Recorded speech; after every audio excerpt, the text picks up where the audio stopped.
Добродојдовте во Урбаните вести. Театарот за деца и младенци за представата Питер Пан во режија на Боњо Лунгов усвои 2 награди на 6-тиот меѓународен фестивал на кукларство во Подгорица.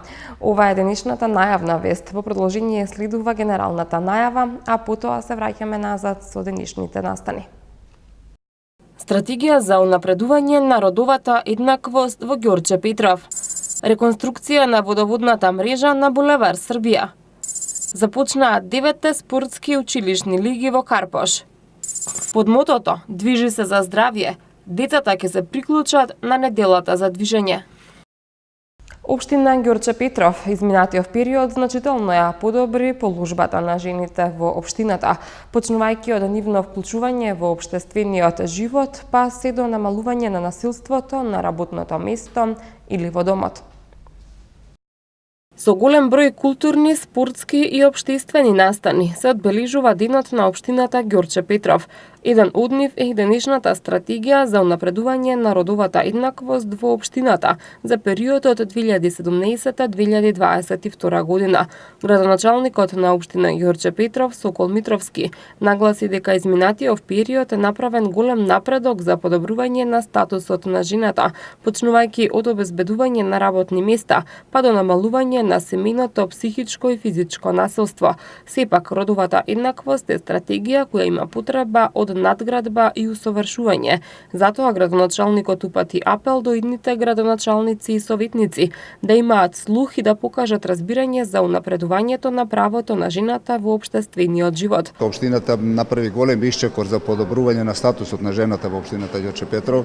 Ако го земеме сегментот на вработување на жените во општината Ѓорче Петров, да имаме една позитивна, да кажам, статистика во полза на жените, смалено е семејното насилство и многу параметри говорат за овој да е направен еден поголем исчекор во унапредување на статусот на жената и во нејзината равноправност во секојдневното живење во општината Ѓорче Петров. Негде, да кажам, еве во образованието, негде се преку 80% се вработени жените. Работиме на нивната едукација, на нивното усовршување, ги вклучуваме во спортот, во културата, во сите сегменти и мислам дека оваа стратегија само уште еден показател и уште една смерница како треба идните совети на општината и идните градоначалници да дадат поддршка, секако со обезбедување на финансиски средства. Богатата програма за одбележување на денот на општината ја надополни и изложбата на уметнички дела од 18 уметници од повеќе држави, кои во периодот од мај до септември престојувале во општина Ѓорче Петров и при тоа сликале уметнички дела, мотивирани од убавините на општината.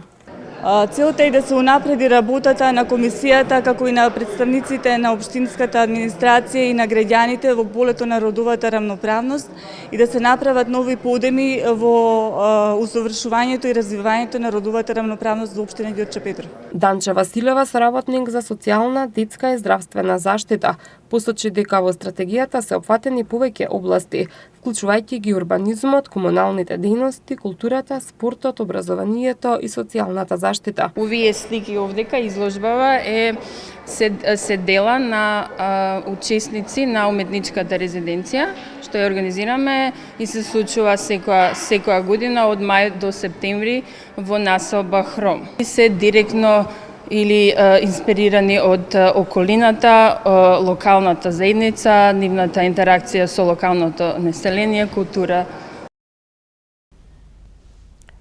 Се уште сме на тема Ѓорче Петров. Именно повеќе од 70 хумани граѓани даруваа крв на традиционалната крводарителска акција по повод денот на општината.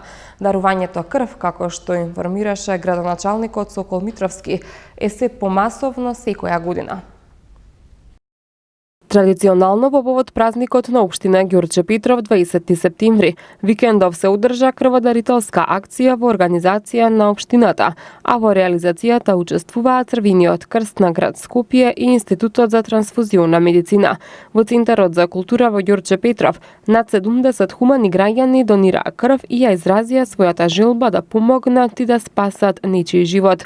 Градоначалникот Сокол Митровски присуствуваше на крводарителската акција, каде што потенцираше дека секоја година е се помасовно дарувањето на крв по повод празнувањето на општината. Крводарителите беа едногласни дека треба несебично да се дарува крв и воедно упатија апел до младите да земат учество во што поголем број на крводарителски акции.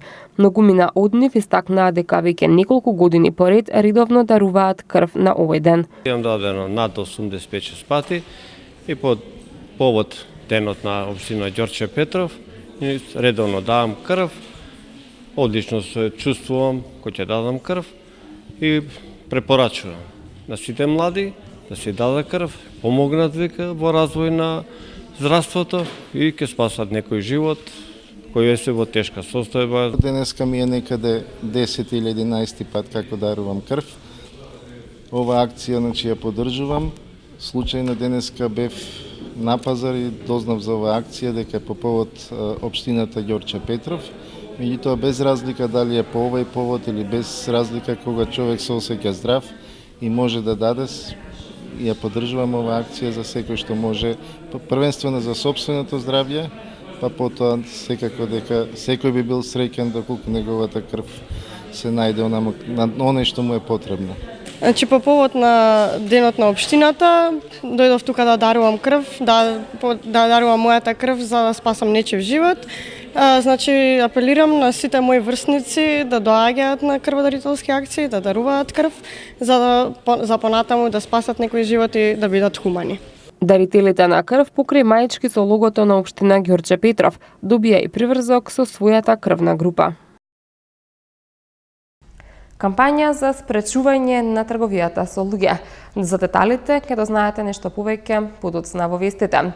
А во продолжение, екипи на јавното претпријатие Водовод и канализација во текот на изминативе денови извршија реконструкција на 2 цевковода од водоводната мрежа со пречници од 700 и 400 мм кај новиот кружен тек што се формира на улицата Христо Татарчев и булеварот Србија. Екипите на јавното претпријатие Водовод и канализација во текот на изминативе денови извршија реконструкција на 2 цевковода од водоводната мрежа ФИ 700 мм и ФИ 400 кај новиот кружен тек што се формира на улицата Христо Татарчев и булеварот Србија, поради што без вода останаа корисниците од населбите Ново Лисиче и аеродром. На терен беше извршен ископ и беа поставени нови водоводни цевки и други придружни елементи. Станува збор за многу сложен зафат што во Скопје не е изведен во последните 20 години, велат од град Скопје. Оваа реконструкција ќе ги олесни евентуалните идни интервенции на водоводната мрежа, доколку за тоа се јави потреба, а ќе придонесе и за поквалитетно водоснабдување во овој дел од градот. По завршувањето на интервенцијата е нормализирано водоснабдувањето во населбите Ново Лисиче и аеродром.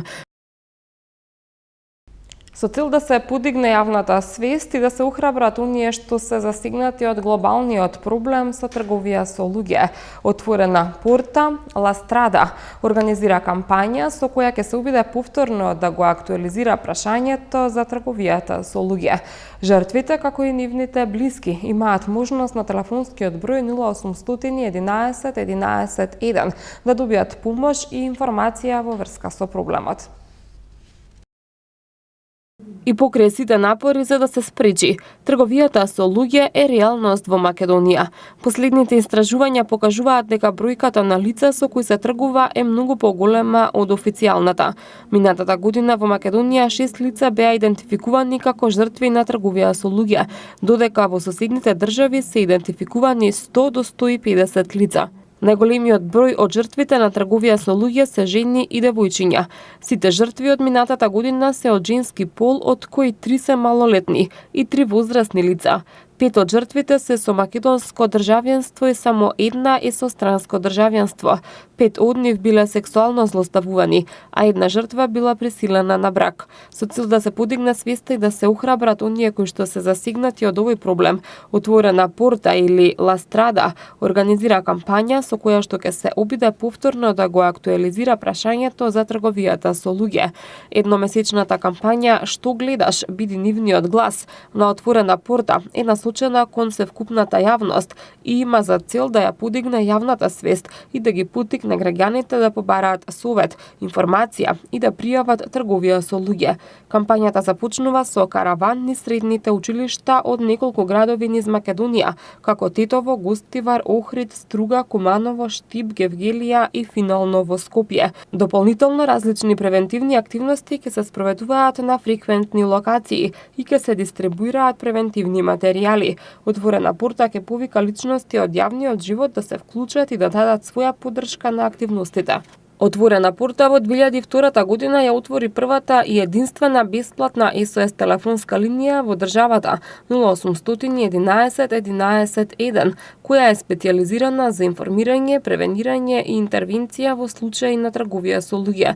На оваа линија обезбедено е совет, информација, заштита и упатување на вкупно 3114 лица кои се јавиле, како единствен обезбедувач на помош за тргуваните лица. Отворена порта преку програмата за социјална асистенција од 2005 година има обезбедено сместување, медицинска, правна и психосоцијална помош, како и вклучување во образование и стручно способување на 135 лица. Денеска во спортската сала Фурца официјално започнаа 9-те поред спортски училишни лиги во општина Карпош, во кои учество ќе земат над 400 ученици од сите 10 основни училишта од оваа општина. Учениците во текот на целата учебна година ќе се надпреваруваат во фудбал, одбојка, кошарка, ракомет, тенис и шах. Основците од училиштата од територија на општина Карпош ке се надпреваруваат во кошарка, одбојка, фудбал, ракомет, шах и други спортови на 9-те училишни спортски лиги за 2017-2018 година, кои официјално започнаа денеска во спортската сала Форца. На денешното свечено отворање присуствуваа учениците учесници од 10 основни училишта на територија на општината, кои ќе си ги одмерат силите во повеќе спортови во текот на целата година. Спортската манифестација која се одржува по 9-ти пат е поттик за секое дете да инвестира во својата иднина и во здравиот живот, како и можност да го докажат својот потенцијал. Денеска во салата е она традиционално свечено отварање, каде што гледате со каква радост и нетрпение го ја очекуваат ова започнување на оваа манифестација. Не очекува убава, забавна спортска манифестација, каде што на децата им даваме широко поле за спортско надпреварување, да го докажат својот нескриен талент, што ќе им значи и во иднина за да дојдат до полн сјај во она што се определиле уште од најмала возраст, а тоа е да спортуваат. Надпреварите од спортските училишни лиги ќе се играат во текот на целата учебна година, а на крајот од училишните спортски лиги ќе се додалат наградите за најдобрите и најталентирани ученици, како што се спортските стипендии и еднонеделните спортски екскурзии, кои досега беа во Тиват на Јадранското море и во кампот Скурас на Егејското море. Со низа настани и активности посветени на алтернативното и одржливо движење. Град Скопје и оваа година се приклучи кон одбележувањето на Европската недела на мобилност 2017, која промовира визија на градски улици за сите учесници во сообраќајот, кои не ја загадуваат животната средина и не прават буџава. Градот Скопје викендов се приклучи кон големото семејство европски градови кои ја одбележуваат Европската недела на мобилност 2017 и во наредните денови за граѓаните нуди низа активности посветени на алтернативното и одржливо движење. Европската недела на мобилност 2017 која годинава се одржува под мотото "Споделувањето те движи напред", учествуваат повеќе од 2280 градови. Европската недела на мобилност е кампања која промовира визија на градските улици за велосипедистите, пешаците, возачите на ролери, тротинети и скејборди, корисници на инвалидски колички, на сите учесници во сообраќајот кои не ја загадуваат животната средина, не прават бучава и не го заземаат животниот простор на своите сограѓани. Целта на Европската недела на мобилност е да се отстранат проблемите што моторните возила ги предизвикуваат во градовите и повторно да им се врати просторот на пешаците и велосипедистите, како и на јавниот превоз. Европската недела на мобилност започна со велосипедска тура што се возеше по обележаните велосипедски патеки низ центарот на градот, поточно од градскиот парк по булеварот Илинден, по булеварот Свети Климент Охридски, по булеварот Партизански одреди и по улицата Васил Главинов, со крајна дестинација на улицата Димитрije Чуповски, која што беше затворена за сообраќај. На улицата Димитрije Чуповски се организираше вело кафе на улица, а граѓаните имаа можност да се дружат на отворено и да уживаат во настапот на градскиот оркестар. На вториот ден од Европската недела на мобилност се организираше велотура од објектот на ИЗИС до Средноводно и голем велопикник што се одржа на паркингот на Средноводно и привлече голем број велосипедисти и рекреативци денот да го поминат во природа и дружење. Како дел од активностите во третиот ден од Европската недела на мобилност 2017, денеска градот Скопје за граѓаните нуди различна програма посветена на алтернативното и одржливо движење. Денеска на агендата е анкета за здружен заеднички превоз за идентификување на интересот на вработените за здружено возење и споделување возило за заеднички транспорт и посета на Центарот за автоматско управување и контрола на сообраќајот на град Скопје.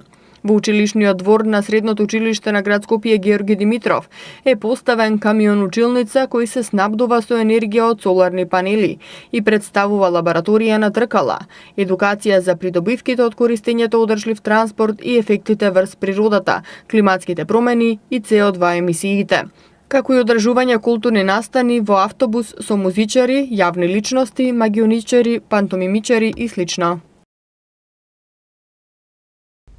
Под мотото "Движи се за здравје", децата од градинките во Скопје ќе се приклучат на неделата за движење. Во четврток во 10 часот на платото пред фонтаната Лотос во градскиот парк организирана е манифестација од забавно-рекреативен карактер. Во состав на Европската недела на движењето што се одржува од 21 до 29 септември, Федерацијата за рекреативен спорт и спортскиот оддел при детскиот културен центар Карпаш, а со поддршка на Асоциацијата за спорт и култура ИСКА од Данска и Агенцијата за млади и спорт ќе организираат забавно-рекреативни игри под мотото "Движи се за здравје". Целта на оваа манифестација, како што информираат од ДКЦ Карпаш, е вежбањето да се представи како забавна активност. За време на целата недела на движењето, организаторите најавуваат забава во трчање, скокање, качување и танцување. Манифестацијата е од забавно-рекреативен карактер и подразбира вежби за подобрување на моторичкиот развој кај децата од рана предучилишна возраст. Од секоја градинка од Скопје и околината ќе учествуваат по 5 момчиња и 5 девојчиња од најголемата група, а на манифестацијата ќе има и вежби со велосипед или тротинет. Манифестацијата ќе се одржи на 21 септември во четврток, со почеток во 10 часот на платото пред фонтаната Лотос во градскиот парк. Регионалниот центар за управување со кризи информира дека повеќе делови од Скопје утре ќе имаат прекин во снабдувањето со електрична енергија. Без електрична енергија утре од 8 часот и 30 минути до 12 часот ќе бидат жителите на улиците Велешка, Приспанска и Охридска во населбата Маџир Мало во општина Центар. Во исто време, струја ќе немаат и корисниците од целата Чајлане, Семениште, Паничари, Буковиќ, Ласкарци и Раовиќ во општина Сарај. Регионалниот центар за управување со кризи по добиено известување од Ивана Македонија соопшти дека утре исто така од 8:30 до 15 часот без електрична енергија ќе останат и дел од жителите од Волково, односно објектот на водостопанство Вардар, а во периодот од 9 до 12 часот без струја ќе бидат корисниците од улиците 1, 6 и 7 во село Батинци во општина Студеничани. Пат на температурите за 10 до 12 степени најавуваат метеоролозите од задутре. Топлото време со температура до 31 степен ќе се задржи уште утре. Од среда максималната температура ќе го достигне 24 степен. Ќе дува засилен ветер од југозападен правец. Ќе има повремени врнежи од дожд со појава на ретки грмежи. Во четврток времето ќе биде променливо облачно и доста свежо со слаб локален дожд и умерен северозападен ветер. Во петок и за време на викендот времето ќе биде стабилно и свежо со ниски утренски температури. МТМ Метео е во продолжение.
Со временската прогноза го заокружуваме и ова издание на Урбаните вести. Ви благодарам што не следевте. Довидување.